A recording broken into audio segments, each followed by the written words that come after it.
first started going out with Neil, he told me about Helen and Sydney, his relatives in Florida, that he really wanted me to meet.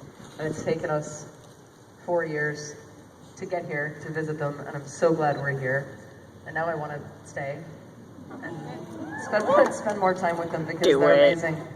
We just met them today, and Helen taught for a long time, and we started talking about all sorts of things. But she told me that she loves Walt Whitman. And exactly, that's how I felt.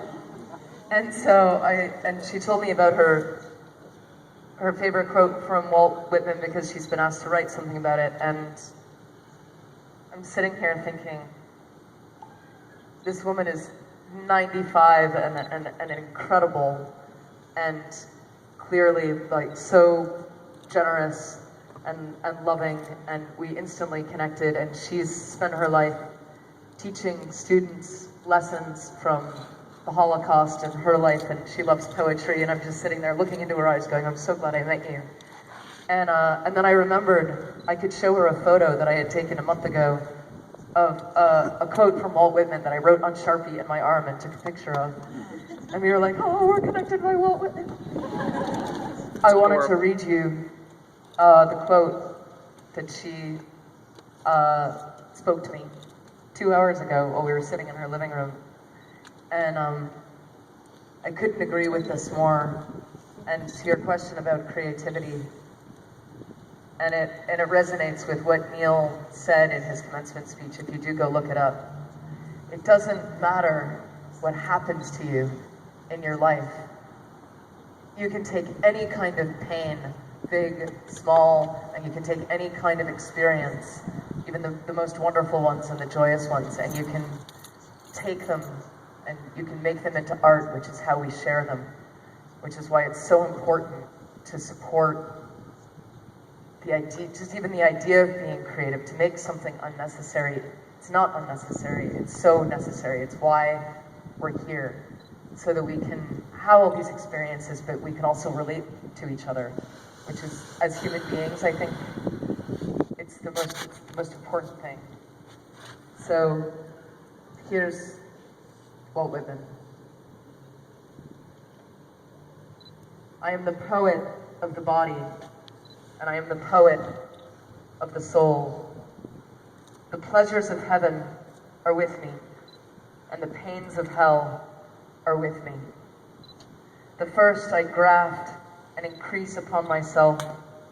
The latter I translate into a new tongue.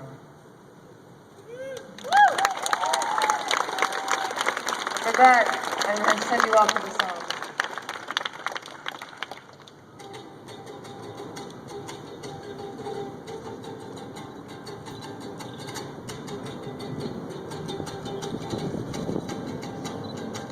Sid Vicious played a four-string Fender bass guitar and couldn't sing, and everybody hated him except the one who loved him. The ukulele has four strings, but Sid did not play ukulele. He hit smack and probably killed his girlfriend Nancy Sponge. If Sid had had a ukulele, maybe he would have been happy. Maybe he would not have suffered such a sad end. Maybe he would have not done all that heroin. Instead, maybe he would have sat around just singing nice songs to his girlfriend.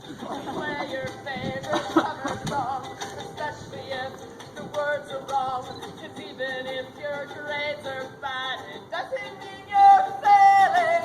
Do your homework with a fork and eat your Fruit Loops in the dark, and bring your Etch-a-Sketch to work and play your ukulele. Ukulele, small and fearful. Ukulele, brave and peaceful. You can play the ukulele too. It is painfully simple. Play your ukulele badly. Play your ukulele loudly. Ukulele, banish evil.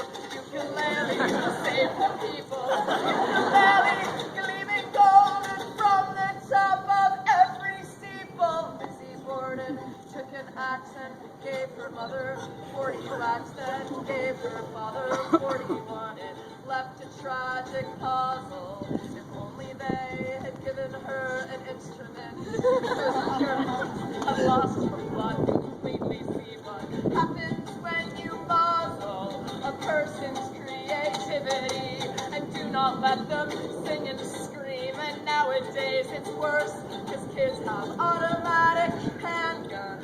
It's an hour to teach someone to play the ukulele, about the same to teach someone to build a standard pipe bomb.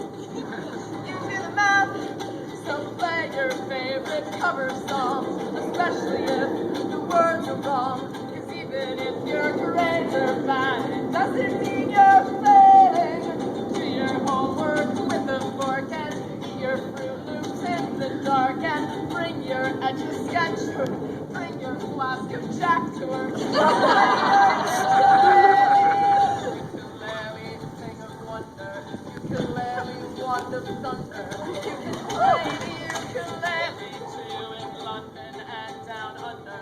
Play and sing and play Jacques Brel and Eminem and Neutral Milk. Tell the truth, the hatred. Play your ukulele naked. If anybody tries to steal your ukulele, let them take it. Imagine there's no music.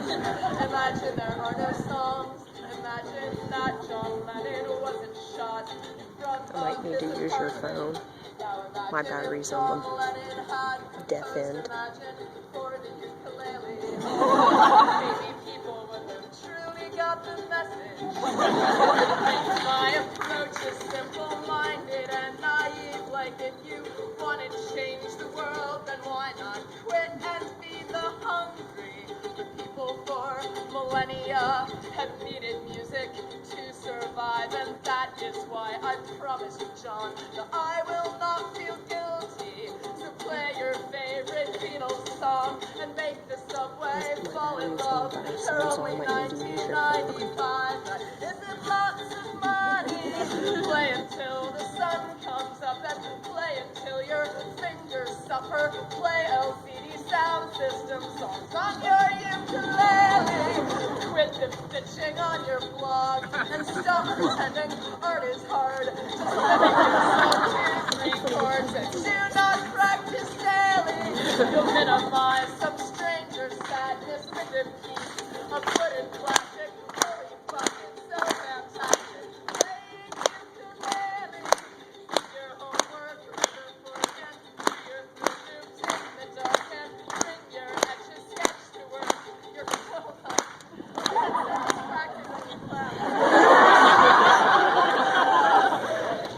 This part's hard too.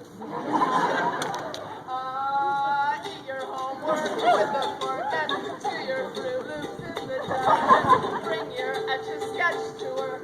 Your flask of Jack, your vibrator, your pipes, your Nikon lens, your mom and dad, your disco stick, your soundtrack, Karate Kid, your user knives, your rosary, your new Rebecca Black CD, your Bowie knife, your stuffed giraffe, your new glass eye, your sousaphone, your breakfast tea, your Nick Drake tapes, your giving tree, your ice cream truck, your missing wife, your will to live, cry.